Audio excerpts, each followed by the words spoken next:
the chef, Mr. West, and welcome back to the cooking channel.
So welcome back, my viewers and subscribers.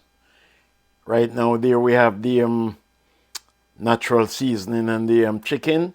I'm gonna put some onion barbecue sauce there now and let it cook down for about 15 minutes and then 15-20 minutes, and then that will be ready. Let me give you a close-up look at that. All that natural seasoning, red onion, yellow onion. We have some tomato there, some we have some garlic, minced garlic, all that natural seasonings in there. And now we're going to put them on the barbecue sauce. Seasoned on the barbecue chicken. Look at that. Stay tuned. Yes, my viewers and subscribers, so welcome back. As you can see there, the onion barbecue chicken is finished. And as usual, you know we do it. We give God thanks. Father God, in the name of Jesus, once again, we thank you for this food. Lord, we pray you bless it, sanctify it, dear Lord, that be nourishing to our bodies. We just give you thanks. In Jesus' name we pray. Amen. God bless you, my viewers and subscribers. Catch you in our next video. Bye.